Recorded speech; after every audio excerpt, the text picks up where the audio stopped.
to open yourself up, you know, even on a minimal level of, okay, can I play this person or can I do that? You know, you're starting to slowly, and then, you know, you're doing it then in front of 100 people or whatever, then you do it in front of another actor, or then you do, and to, you know, then open yourself up to that director or that DOP or that camera, and, you know, it's part of the giving over, and it's quite a wonderful, I think, profound experience, you know, that is very unique to the actor and you know, the person you're working with, and it's something is shared is quite, you know, which just truly touches at the reason for me for doing it.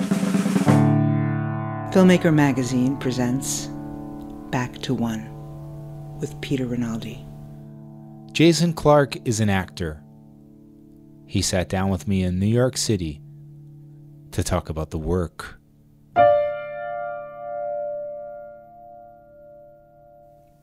I learned that you really enjoy doing research. Yeah. What are you really looking for with these people?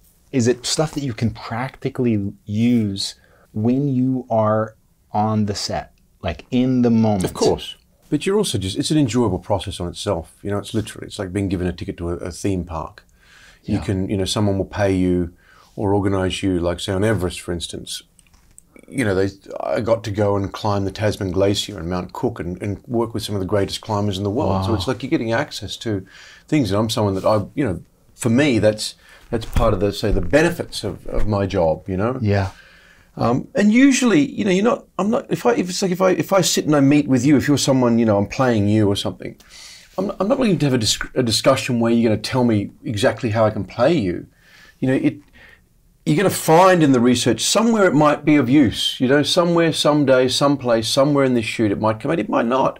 But it's going to fill you up to the point where, okay, you know, I'm getting some idea of where of the circle of energy of which my character exists within. Mm-hmm. And that's what you're trying to find for me. I need to find some touchstone before, you know, that gives you an indication of where this character is pitched, where this person is pitched, where what their buzz inside them, what that is going at, you know. Mm-hmm. And so say with Rob Hall on Everest, you know, I can't meet Rob Hall. I can talk to people that can tell me Rob was this and Rob was that. But spending time with elite climbers, you start to feel their energy. You start to feel their clock, the way they see and feel the world, and that rubs off. And so, you know, researchers, you know, the practical side of the helicopters, you know, the ice, the death-defying moments and the adventure is one of the great parts of it. You know, you can sink into, say, research for Catherine the Great. And there's so many books, and in the end, I'm not even interested in Catherine and Potemkin's time. It's that lead up, that 1600, you know, that 600, 700 years that led up to her taking power and Potemkin being her right-hand man feeds it as much as information on them and their lives themselves. You know, because the script's going to give you, you're going to shoot the script at the end of the day, and you've got to respect that. That's that's the writer and the director, and you're there to serve them. Research enables you to fill yourself up, so I can offer you, as a director, many, many different things, you know? Mm-hmm. So I'm constantly just shoving things around or throwing things at you, you know? And a lot of it, you know, the director might shoot it, it might be in there, but then it doesn't work with the rest of the story. But, you've got to shoot that story, you've got to shoot that script. But it's one of those processes where, you know, if I get a script and I'm thinking, okay, can I do this for 3-4 months or 2 months or 1 month? Can I move my family to this place of the world? Can I put myself through this and accept, you know, the numerical values of everything involved? Yeah. If I'm interested in going into to learn about it, then that's going to give me some indication whether I can last the whole course. You know, yes. What you're excited about in life. Yes. You know, and that's one thing I will say the American film business has really given me. You know, from that just the ginormous scope of stories that you guys tell. You guys are capable of telling, and the interaction of filmmakers and storytellers and, you know, producers of money from all around the world, you know, from World War II to Potemkin to Everest. I don't think Terminator. about that too much. Yeah, that's a good point. Yeah. What about when something is like, there's so much, like with Ted Kennedy, there's so much to see, even, and there's so much. He's been in people's lives so much. like, does that bog you down in a weird antagonistic thing in yourself to not want this to be an impression of somebody, but he has to breathe, and you have to have your own characterization of this person ultimately, you know, even if it is a real person. Like, so what was that like for you? Was that a struggle, or did that come easy? It's a constant struggle, you know, and even to tie that back into research, it's never going to finish. There is no end to the rope, you know what I mean? There is no, like, I nailed that or whatever. It's a constant, you can go on forever. You know, you can shoot and research forever. You know, it's just the director says cut and it moves on. But, you know, but you're never solving it completely. It's never 100% completed. And with Ted, you know, you have to accept that with Ted, this is my representation of Ted within this story. But, you know, we struggled a lot with you know, I didn't want to mimic Ted. You know, for what I wanted to get from all my work around Ted was just the impression of the complexity of this man and the time that he was in and the choices that he faced and the decisions that he made. And so, you know, we slapped on a wig and some teeth and a bit of plumpers and all that, but enough to go, okay, we can accept within this opening frame of that interview where you see me sit down, which is a real, you know, it's me doing a version of an interview that he did before he headed off that day. Okay, I accept this man. Let's actually go with him rather than going, you know. And that's also a filmmaker's decision to take out that defense as a viewer. You go, oh my God, we're looking at this dude doing Ted Kennedy. Oh, he's doing a good Ted Kennedy or a bad Ted Kennedy. No, he's just is this person who happens to be Ted Kennedy, and what a week he's going on here, man. And you know, and they're all choices that you consciously have to make, you know, and as a director, as an actor, you know, I think my job is to present my director with as much choice and as much strong, you know, direction of different ways to go. Or here I'm going here, that they can see clearly what they're going to mold, you know, and then mold you in turn, you know, and of course there'll be battles within that, you know, like, you know, there was a lot of them with Ted, you know, because it is such a fine line of even having the audience stay with him through some of that difficult part, because you're seeing it's very early on, he makes, you know, he does something quite horrible. And a choice to, you know, to keep the, you know, the audience going with this person, and ultimately that's the director's choice. And you've often said, you know, you're there to serve the director, to serve the scripts.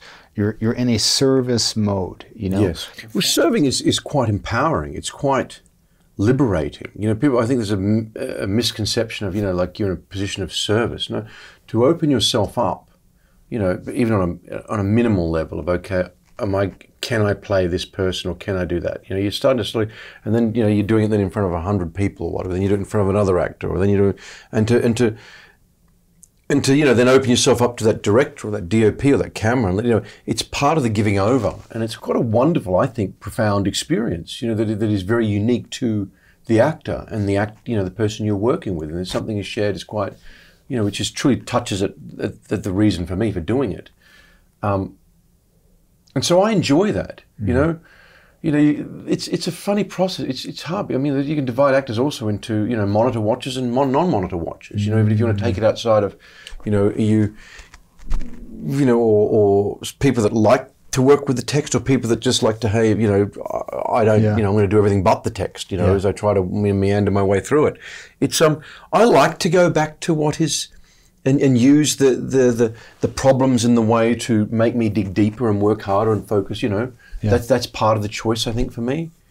And I think for, you know, and you end up then gravitating to the people in the business and the actors and the directors and that work for you, that you work for as well, you know, that there's, you know, it takes a long time to realize that everybody's not for you and you're not for everybody, you know, and that's okay. You know, it really is okay. And then you can actually jump different genres or types of directors to have the other experience. Yeah. I'm assuming you can't be found near the monitor. No. I'm not really someone that, you know, I mean, I've been there in the past where I'll go and have a look. Sometimes I like to see a setup and a shot. I like to see directors, but, you know, you need that time. You know, once again, I'm there to do this job. Doesn't mean that I'm staying in character the whole time I'm a lunatic. No, but you know, it's like you've got to do what is ever necessary to be able to deliver when you have to deliver. And so I'm not someone that likes to sit down there and watch it all the way and see if it's any good or not, or how am I looking, or can I do. Sometimes with the physicality, I might just check something. You know, am I doing enough physically there to get across what I want to sell? But other than that, No, I like to stay within my little play world, you know, of just like, good, bad is not up to me. Right. Right, and if there was a problem, the director would tell you. That's the basic premise, yeah. I mean, that is the basic of trust of like, you know, you're taking care of me and I'm giving you everything that you need. This is a quote from you. Dialogue can be very hard to read the first couple of times. Yes. And you're tripping over it. I'm a guy that doesn't like to change it. I like to try and make it work because that's part of thinking another way. That part of putting on the coat, like an accent. Yes. You know, there seems to be so much going on now where like improvisation is kind of like coming in on things. People want like truth and they think that, okay, if you don't like the line, change it. And people are ready and willing to change lines so much. And then it muddles what the whole point of the thing is. And I love this quote because you're basically saying, I'm going to work within the lines. You know, even if I'm not getting, I'm going to figure out a way, and you tell me if I'm wrong. That to make this work with these lines. Yes. And well, a good writer will also make everybody's dialogue sound and be different. It's coming from a different point of view. Right. Absolutely. And so there might be a struggle in the But beginning. no, of course there's going. It's not. There might be. There. Of course there will be. It's not how you think. That's the point. Yeah. You know, it's like if you pick up an accent, you can't expect to do it like by, you know, some 1 hour sessions with a dialect coach by yourself. You know, it's not going to happen. It takes, you know, you don't put on muscle by doing, you know, just a 5-minute workout once a week. You know, you've got to go and hit the gym. It's the same for anything in this business, I think. You know, you've got to go and work it and find it. You've got to look for it. You've got to go after it.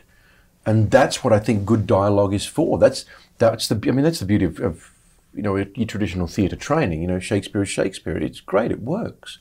And I think people too quickly throw away dialogue rather than actually trying to, you know what, oh man, because it's often an indicator of the connection. If you can't get some piece of dialogue to work, or you can't remember some, you know, some bit of dialogue in a speech or some scene you're doing, it's like there's a reason for that. There's a connection you're not making. Yes. And it's an indicator of you know, of maybe you need to pivot, or you need to come at something differently. And I look, I mean, look, if it just hits the wall and nothing's working, yeah, you know, you're on the clock and we've got to make it work. But there's you know, it's part of entering into that unknown. It's part of stepping out into that, you know, yes, into that place of this is not who I am.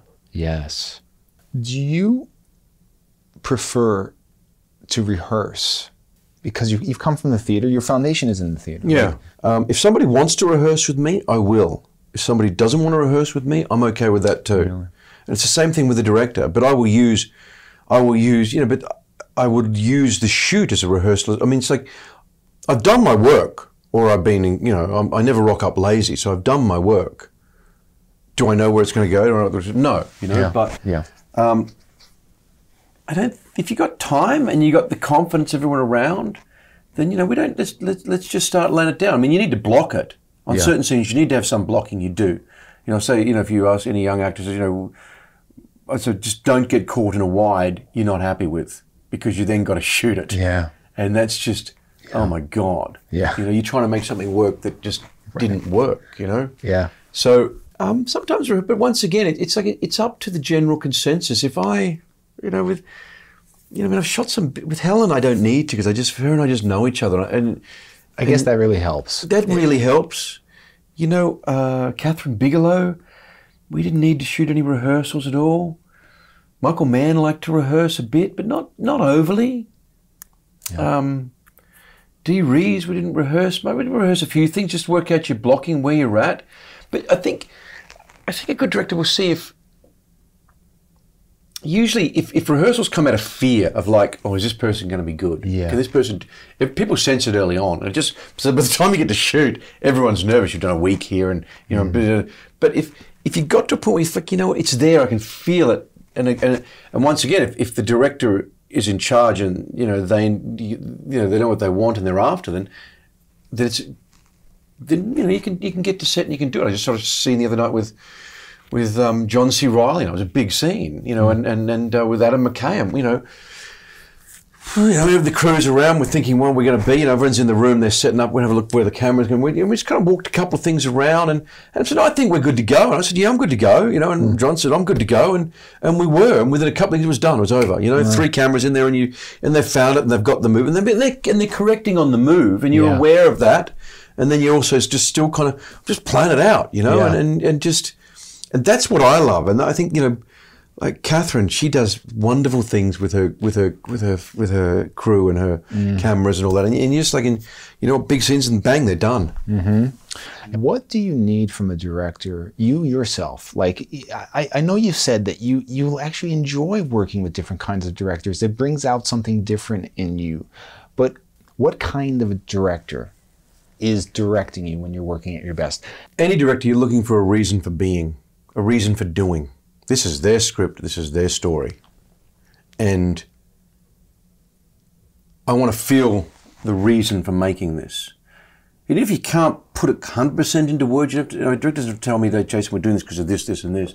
It's like, but like, you got to feel it. I got to feel that, and I think any of the great directors, young and old and experienced, have that. You know what I mean? It's and you see it in the great filmmakers. I was just talking to Adam McCain the other night about Peter Weir.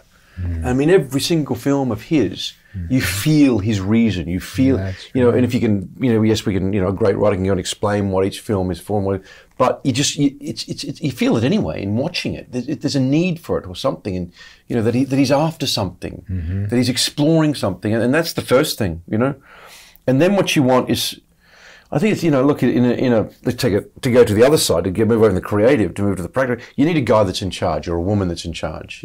Whoever's on set, the director, it's their set. Yeah. And that might be okay, they got an AD running it and all that. But that's where you go to, It's up to them. It's a very intimate relationship, I think, between everybody on set, between the DOP and the director and the writer and the director and the producer, even a good producer, because I have a good creative producer, even a good just straight up producer. It's a wonderful harmonious family.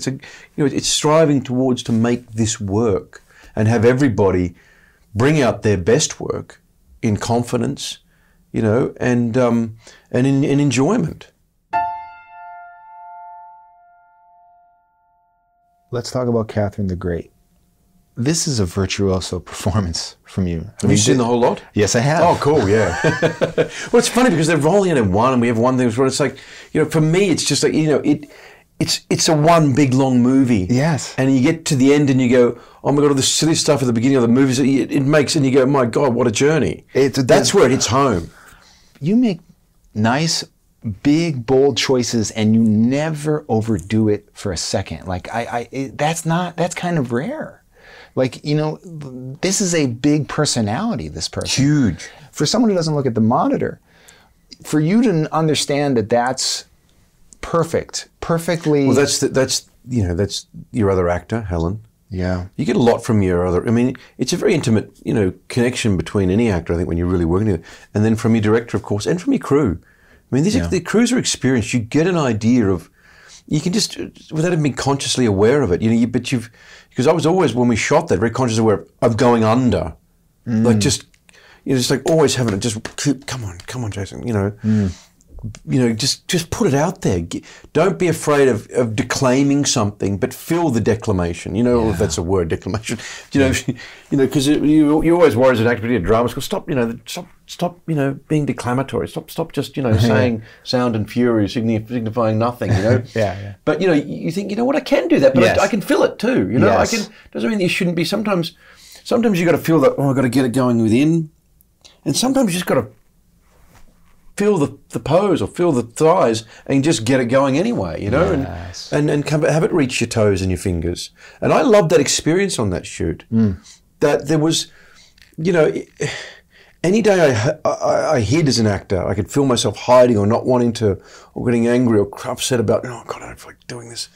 I can't do this tonight, God, It was just like, it was obvious. It was so, I'm not meeting I'm not meeting what is required in this story of my character, you've got a big void to fill there, Potemkin, a big canvas to paint on, to paint the whole picture, you know. By the time when you see him down south on the boat and all that, I mean, he's, you know, I mean, at that point in the shoot, I was monstrously, you know, it was wonderful. It was really enjoyable. I really want to know something that's kind of really nuts and bolts here, but I think it'll give me an indication. And you can talk more about this.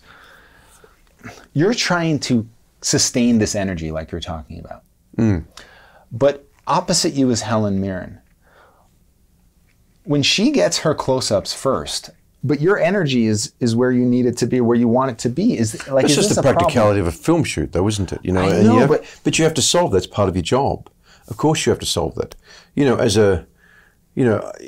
can look at it and I choose to look at those things from a character point, but as well, my job as Jason, as Potemkin, is to make sure that Helen Mirren's okay, a massive shoot, that Catherine's okay, and that's Jason's job and Potemkin's job, you know. And it was good to find that help me find the character. Of course, you know, I'm not going to sit there and wait. Helen, you know, she's got a massive workload in this, you know, and you know, and that's the ship that we're all sailing on, you know, both in reality of this and both in the story we're telling. You know, if the Catherine ship goes down, we're all dead. Yeah. So that was just part of it, always to support her, always to be there for her.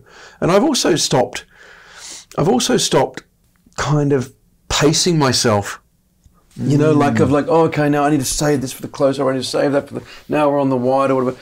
You know, no, I've been in and out of that, and I've you know, I know a lot of people that do it, but at the end of the day, I'm just there to enjoy my time as an actor, you know, and yes, there's going to be some consistency in the story that I'm telling and giving, but it will vary a bit more, and that's okay too. And I think good directors pick up on that and other actors really respond to that.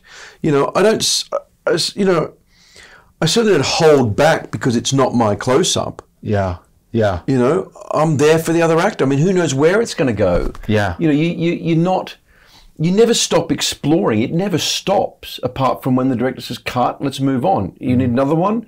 Well, maybe I'd like another one, but you know what? We've got a long day. Other people need their coverage, or you know what?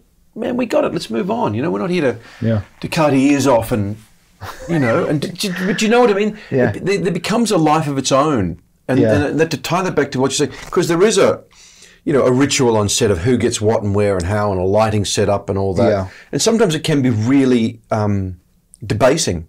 You know, it can upset you. You know, or how somebody's blocked or how somebody's lit or whether somebody gets there. You know, I've been there before. And it's just like you see a dude just realise that his coverage is gone, or he wasn't going to get covered in this scene. You go, right. You know, I've also said to another actor, look, I don't think they're going to cover you, so why don't you walk in here and then, you know, and then, because I think it's good for the, I'm not trying, yes, I'm trying to help an actor, but I also think, you know, it really helps. Yeah. So just, I'll open this up here, mate, I'll open that there, and off we go. So you're saying basically you're having somebody come into the shot? Yeah, just at different times, yeah. Because I knew they weren't going to come around the other side. And I thought it was really important. It was actually on Catherine, the one was when I'm saying goodbye to the fool on the horse, and he helps me up. Oh yeah. And there's a look where I turn around or whatever, and I can't remember the exact because I haven't watched it for, and I just said, dude, no, get over there, and then we'll see you, because I thought it was really important for them to see each other right at the end and being a two. That's so interesting. Just you're doing your things. What about when somebody doesn't want to be there for your coverage? Another actor. Well, fuck you.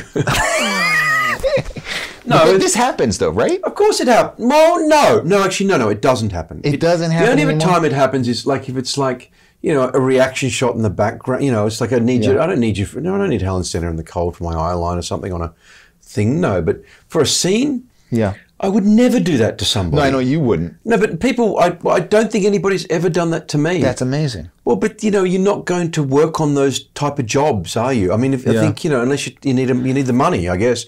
I don't know. It's you know the story. Brando left when it was Steiger's coverage. I know.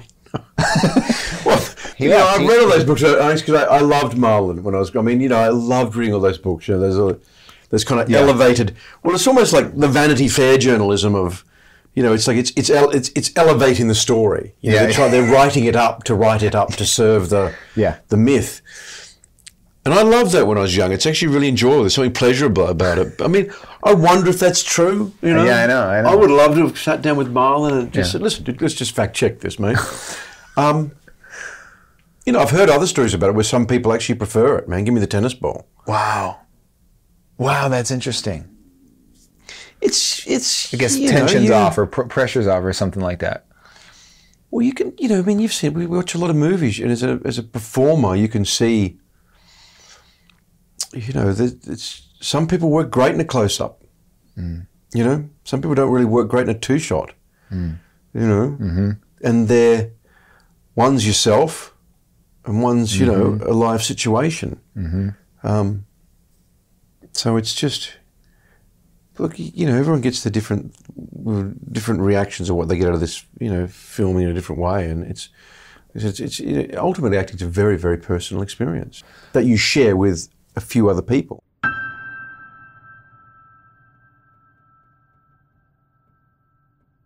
I've read that you value your life outside of this business. And, you know, just from what you're saying to me, like, you know, when you have to do research, I'm getting the sense that you really like people. That's why you're good at your job, I believe, is because you like people. Yes. And, you know, there's been some articles lately about you're on the verge of this is you're starring in this, Catherine the Great. Like you're a character actor that happens to star in things. Yes. But when that starts to change, where you can't be an observer out in the world necessarily, in the way I don't think I'd go after that. I think I'd make different choices. Yeah. It's funny, you move through different stages of I guess, you know, your life, you know, just the cyclical changes that are there for every person with children and everything that goes on. And then career changes as well, putting a roof over your head and all that. But right now, as I kind of go forward, I don't see the point in being a star. Yeah. You know? Yeah. I don't see the you know, the reason to go into that world. I mean, and look, you've still got to have that massive hit or whatever makes you become that, or you're the guy bankrolling, or you're the woman bankrolling thing. But like, there's more than enough interesting work out there as it is. Yeah. There's only X amount of dollars that I need. Yeah. You know, and your financial understanding and your financial journey as any human being is really important. Yes.